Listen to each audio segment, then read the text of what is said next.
Секако правиме разлика помеѓу продавниците за облека од втора рака, но и социјалните претпријатија кои што по многу пониски цени им нудат можност на граѓаните да набават парче кое што тие го сакаат, но добро е што постојат и кај нас, да речеме, функционираат. Солиден пример за тоа е Копче. На оваа тема разговараме со Сузана Тунева-Пуновска од Црвениот крст. Имаме и линковско вклучување директно од Копче. Сузана, донациите кои што ги правите низ годиниве се нешто за кое што веќе сме зборувале и тоа го тргаме настрана од сево ова за кое што зборуваме изминативе минути. Концептот на Копче е многу интересен, функционира веќе известно време, дава многу поинаква слика за облеката од втора рака. Каков е интересот на граѓаните? Па во почетокот имавме малку големи предизвици, да кажам, да не кажам проблеми, заради тоа што едноставно луѓето не можеа да разберат дека кога донираат облека од втора рака, дека тоа треба да заврши на еден поинаков начин, да се организира целиот тој систем за да таа облека стигне до крајниот корисник. Мислам, идејата за отварање на Копче знаете дека доаѓа од нашите колеги од националните друштва во Европа и мислам дека веќе после 7 години зборуваме за едно успешно, да кажам, успешна програма на Црвениот крст, каде што граѓаните ја донираат облеката, а исто така граѓаните ја купуваат облеката и исто така имаме една група на граѓани кои што се ваучери ја добиваат бесплатно облеката. Така да сите тие елементи на Црвениот крст се уште си постојат во тој систем на донирање на облека. Нешто што мислам дека треба да се истакне е дека за овие години навистина го подигнавме свеста за донирање на облека. А тоа значи дека не треба да се исчистат плахарите, него да се донира облеката додека има се уште употреблива вредност и едноставно таа облека повторно да си го продолжи векот на своето живење кај некој друг. Споминавме пред малку и со Ирина Тошева дека дел од граѓаните за жал се уште се со ставот дека не се купува облека од втора рака поради различни причини, ги елабориравме пред малку. Вие ги менувате успешно стереотипите низ годините. Купуваат ли граѓаните? Да, во Скопје да. Значи, навистина ние сме пријатно изненадени. Мислам, причината зашто се купува облеката во Копче е заради тоа што имаме една група на граѓани кои што едноставно не сакаат донација, не сакаат нешто да им се донира и да им се даде како помош, имаат одреден буџет кој што соодветствува со буџетите и со цените што ние ги имаме во продавницата Копче. И едноставно се штити интегритетот на тие луѓе, а од друга страна мислам дека има голем број од нив кои што сакаат тоа да го прават, заради тоа што сите оние средства кои што се собираат преку нашата продавница одат кон ранливи целни групи и всушност се користат за одржување на целиот тој систем на донирање на облеката преку која се заштитува човековата околина, се прави рециклирање на истата и се достигнува она што значи дека вистинското парче на облека завршува таму каде што треба. Голем дел од граѓаните кои што донираат, а веќе имате сериозна бројка на оние кои што го прават тоа, ги знаат правилата на игра и тука мора да се почитува некаков ред. Споминавте во неколку наврати, тоа не е облека која што сме подготвени да ја фрлиме, туку тоа е облека која што сме подготвени да ја дадеме некому да ја носи од втора рака. Како треба да изгледа облеката која што ќе се донесе во Копче? Постојат и тука голем број на, да кажам, некои дезинформации, дека исклучува Црвениот крст облеката ја бара да биде пред се хемиски обработена во хемиско чистење, па така да се донира. Не, тоа не е точно. Значи, едноставно облеката треба да биде само чиста, да биде спакувана, дали во кутии, дали во кеси, и истите тие да се донираат директно во продавницата Копче. Ако е во поголема количина, може да се јават во Црвениот крст. Имаме тимови кои што доаѓаат дома и ја подигнуваат облеката и секако имаме можност истата да се донира во нашиот дом на хуманитарни организации Даре Џамбас, каде што имаме поголем простор, или да ги користат контейнерите кои што се уште, да кажам, се во добра функција низ градот и покрај тоа што со контейнерите имаме се уште мали предизвици со одреден број на граѓани кои што, да кажам, сакаат да користат облеката на еден поинаков начин, нели го обиваат контейнерот и слично. Меѓутоа и тука работиме доста на подигање на свеста во тој дел. Едноставно сметам дека пред се желбата да се донира облека која што има употреблива вредност, облека која што за нас значила нешто во животот. Например, одредени парчиња на облека кога сме биле среќни, кога едноставно сме прославувале нешто со семејствата и сето тоа повторно да се донира со една позитивна енергија во Копче и таа енергија потоа се пренесува во некое друго семејство.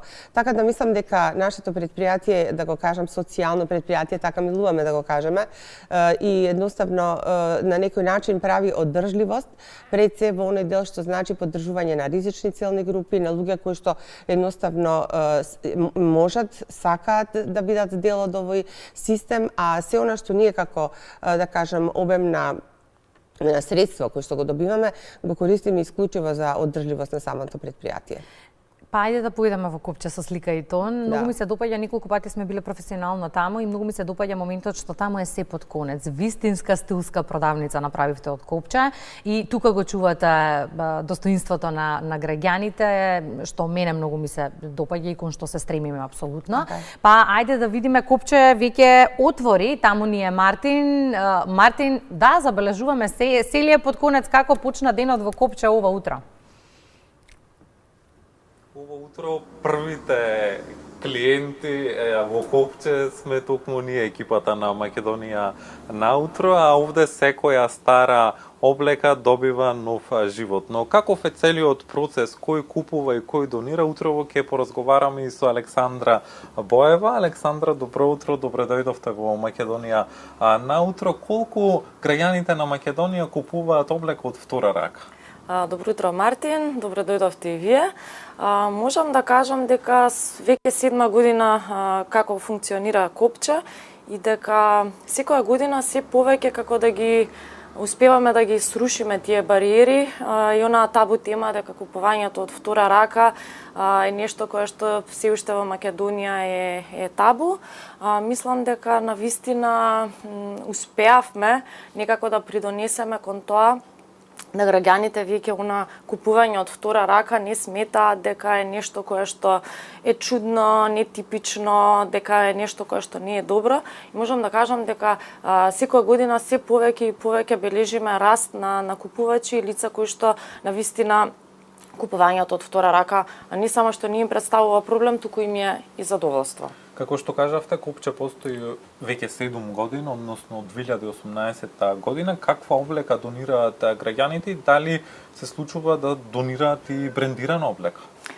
Така, да. Во делот на донирањето на облека можам да кажам дека навистина се донира огромна количина на облека во текот на годината. Минатата година 170 тони облека е донирано од страна на граѓаните. Со тоа што морам да посочам дека количината на облека не секогаш значи дека навистина секоја парче облека може понатаму да се реупотреби. Тоа значи дека работиме на кривање на свеста кај граѓаните дека важно е таа облека да биде до одредена мера сочувана. Многу често добиваме облека која што навистина не можеме да ја дадеме втор живот. Така што да, донираат граѓаните и навистина немаме недостиг на облека. Александра, кажете ми каков е процесот од како ќе донираат облеката кај вас или во некој од контењерите или во просториите на Црвениот крст, што следува понатаму? Така, откако облеката веќе ќе стигне во Црвениот крст од страна на граѓаните, се прави една груба селекција во однос на тоа што е сочувано, што не е сочувано, она кое што треба да заврши на отпад, завршува на отпад, едноставно не можеме да му дадеме втор живот. Останатиот дел од облеката се селектира машка, женска, детска облека. Најпрво се гледа да се обслужат пунктот за бездомници, семејствата во социјален ризик, институциите со кои што соработуваме, заводи за рехабилитација, поправни домови и остатокот, мал процент од облеката завршува во нашата продавница Копче. Освен во Скопје, дали има вакви продавници или места каде што се преработува донираната облека или се препродава или донира на други места во другите градови во Македонија? Во рамки на Црвениот крст, значи традицијата на донирање на облека постои во сите градови, меѓутоа не е на овој начин систематизирана како што е во градот Скопје во моментот. Тоа значи дека граѓаните можат да донираат директно облека во самите општински организации на Црвениот крст, меѓутоа овој систем на донирање и на можноста да се купи облека од втора рака, за сега ја имаме само во градот Скопје. И за крај на нашиот разговор, која е пораката, да се купува нова облека или облека од втора рака? Видете, мислам дека во ова време на консумеризам навистина е многу тешко да се купува само облека од втора рака. но сметам дека барем мал процент од облеката која што ја купуваме навистина треба да биде од втора рака. Прво заради тоа што сметам дека веќе квалитетот на облека кој што го купуваме во моментот и материјалите кои што се користат не се толку квалитетни како што биле во минатото, така што доколку се купи облека од втора рака може и ќе се изненадиме од квалитетот на текстилот со кој што биле изработени порано нештата и од уникатноста на стилот. Така што мислам дека комбинација е она која што е навистина нешто кое што граѓаните треба да го практикуваат. Александра, ви благодарам за одвоеното време и за гостувањето во Македонија наутро. Ни беше чест што бевме ова утро овде во Копче и ви посакуваме успешна работа. Благодарам и на вас, знаете дека секогаш сте добре дојдени. Така. Кристина, разговаравме со Александра Боева од Копче при Црвениот крст, облека каде што стара облека каде што добива нов живот. Токму така, и голем дел од граѓаните ја купуваат истото, што ми е многу драго, благодарам Мартин. Едно копче, најавувам и мало копче. Када ќе биде, Сузана, кога би требало да се отвори? Па очекуваме до крајот на јуни. Повторно ќе биде во централното градско подрачје. Идејата да се отвори мало копче на некој начин се роди од како видовме дека има голем број на донации исто така на детска облека, која што навистина за разлика од донациите за лица возрастни се добива во подобра состојба заради тоа што децата побрзо растат, не ја износуваат облеката и идејата е дека треба да ги одвоиме возрастните од малите и на повидок е мало копче и ќе биде истиот систем на работа и сметам дека навистина на овој начин ќе придонесеме повторно и овие, да кажам, мали наши сограѓани да можат да бидат обслужени како што претходно кажав на сите оние начини кои што веќе си ги имаме традиционално во Црвениот крст. И да ја разрешиме за самиот крај на разговорот дилемата околу финансиските средства кои што се добиваат од продажбата на алиштата. Каде одат, за што се наменети? Така, значи тоа се минимални цени кои што едноставно само ја го заштитуваат достоинството и интегритетот на тој што купува. Сите оние средства кои што влегуваат во продавницата исклучиво се наменети за одржливост на продавницата, бидејќи ние облеката повторно ја пераме, ја средуваме, ја поправаме, тука работат волонтери, потоа жени од социјален ризик, самохрани мајки и исто така имаме и лице вработено од Конго, тоа е една жена која што има веќе статус на бегалец во нашата држава од мигрантската криза од 2017 година, така да таа со своите деца ја препозна Македонија како финална дестинација и Сандра е со нас веќе неколку години. Така да се она што се донира, се она што се купува на некој начин исклучиво има еден систем на круг и сето тоа навистина завршува таму како што треба во системот на она организација за одржливост на оваа продавница. Благодарам многу за гостувањето во Македонија наутро, што се обидовме низ различни разговори да ги срушиме табуата и стереотипите поврзани со облеката од втора рака. Благодарам. Последното линковско вклучување на оваа тема ние од Охрид. Деновиве таму се одржа еко пазар на кој што се продаваше и облека од втора рака, но и различни користени предмети. Ја прашам колешката Сонја Рилковска каква беше продажбата. Сонја, успеа ли да најдеш нешто за себе? Така е, добро утро повторно, Кристина. Имаше навистина голем избор, имаше многу работи, имаше и добра посетеност, а на оваа тема ќе разговараме со Драгана Карашова, екологист и иницијатор на овој прв екопазар кој што се одржа во Охрид. Кажи ни, Драгана, се одржа првиот екопазар, каква беше посетеноста, колку изложувачи има? Добро утро, Сонја. Благодарам за времето одвоено за нашиот прв екопазар. Конечно имаме малку сончев ден, ние две да се сретнеме, не се криеме под дрвјата онде, иако ја зедов капа, за секој случај. Да, минатата сабота го одржавме првиот екопазар. Програмата на училиште без пластика, заедно со Младинскиот центар од Охрид, реши да покаже како практично можеме да го намалиме загадувањето од текстил и да ги научи децата кон што треба да се стремат кога станува збор за зголемената потрошувачка и зголемената купувачка на облека на глобално ниво, зошто тоа е проблем и на кој практичен и забавен начин ние можеме да го адресираме овој проблем. Колку изложувачи имавме и дали имаше интерес од страна на граѓаните? Ова беше вака замислено, за прв пат го направивме како тест, да видиме каков ќе биде одзивот, интересот и така натаму. Беше внатре во просториите на Младинскиот центар. Имавме сите 4 училишта кои учествуваат во програмата Училишта без пластика, имаа своји тезги и граѓаните имаа можност да пријават своја тезга и да донесат своји стари алишта, предмети, книги, играчки и така натаму. Имаше огромен интерес. Многу се возбудливи вакви иницијативи. Морам да кажам дека ние како иницијатива имавме пред 2-3 години распродажба, улична распродажба на лични стари алишта, зимски јакни, обувки и така натаму. Тогаш имаше голема скепса од постарите генерации дека ова, да кажеме, не е нешто кое што ќе функционира, имаме многу предрасуди како народ и така натаму. Но полека ги побиваме. Но морам да кажам дека оваа распродажба беше толку успешна, толку забавна. Целата населба се појави и се уште и ден денес прашуваат кога ќе го правиме. Пак. А со училиштата без пластика и со Младинскиот центар, овој екопазар, планираме да го правиме секој месец и веќе имавме сугестии дека многу поуспешно и многу повеќе народ ќе се собери и многу повеќе ефект ќе има доколку го направиме централно. Така да планираме во март, здравје и живот, нели, да не послужи вака убаво време, ќе излеземе овде некаде во центар, каде што многу повеќе охриѓани ќе може да поминат и да видат и да си купат нешто. Да.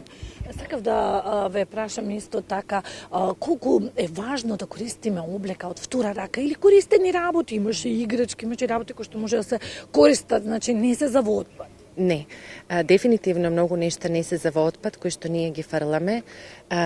Текстилот е вториот загадувач во светот на глобално ниво. Значи, после нафтената индустрија, 8 до 10% од стакленичките емисии на стакленички гасови кои што го создаваат ефектот на стаклена градина и се, нели, главната причина за климатските промени се од текстилната индустрија. Само 1% од алиштата се рециклира, старите алишта. Се друго завршува во земјите, најчесто во Африка, и по депониите и по ѓубриштата, како кај нас, например, на Буково. Овие практики за користење на стари алишта кај нас постојат кога станува збор за децата. Нели, ние ги даваме на пријатели, од брат на сестра, на братучеди, така сме пораснале сите и тоа го сметаме за практично затоа што децата брзо ги израснуваат. Но кога станува збор за нас или кога веќе ќе пораснат, малку ги менуваме навиките. Зошто е тоа така? Може би затоа што и тоа е причината. Многу е полесно сега и многу поевтино да се купуваат парчиња текстил. На секој излегување ние одиме до Вајкики, да кажеме, или до не знам каде, и има прифатливи цени, тие произведуваат нон-стоп и плюс тоа произведуваат и со помал квалитет денес. А ние носиме многу помалце затоа што нели е достапно и ги губиме тие навики кои што ги имаме додека децата се мали. Додека во европските земји, во Америка, па и на истокот, ваквите секонд-хенд шопови се... Сакам да ве прашам, дали има кај нас, во истокот, точно на западот и низ светот, има прилика и во една Грција, има прилика во Солун. Знам дека има неколку доаѓања што се од втора рака. Дали кај нас има такви и во Охрид, зборам, или во регионот, и дали те работат? Јас сметам дека во Охрид постои една продавница за алишта втора рака, но не е на принципот на социјалното предприемништво. Кога зборуваме за ваков тип на бизнис, тој мора да почива на принципот на социјално предприемништво, дека всушност ефектот врз животната средина и создавањето на правилни навики кон така наречената зелена транзиција на нашето општество е многу поважно отколку, да кажеме, да се печали на тоа.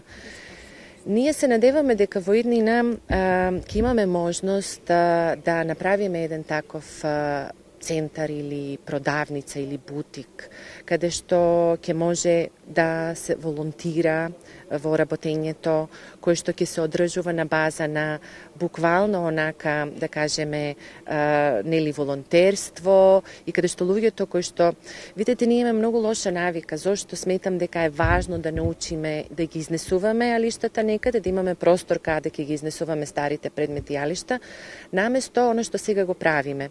Ние сега што правиме? Имаме еден куп алишта дома и некакви обувки, зачувани, сметаме дека се зачувани, ги ставаме во една кеса и ги носиме на сиромашно семејство, буквално се што имаме дома.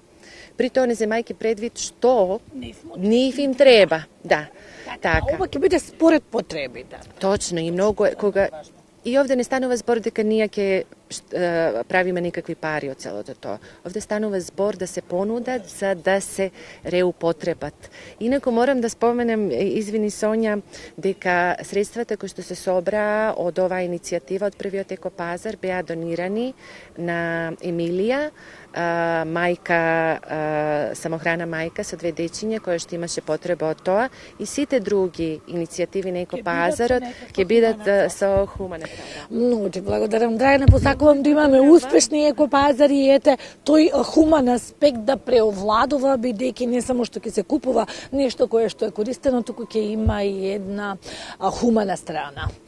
Кристина? Но се согласувам со тебе, Сонја, секоја чест за иницијативата. Се надевам дека овие 50 на минути успеавме да ги скршиме табуата, предрасудите и стереотипите поврзани со облеката од втора рака. Оваа тема секако останува отворена.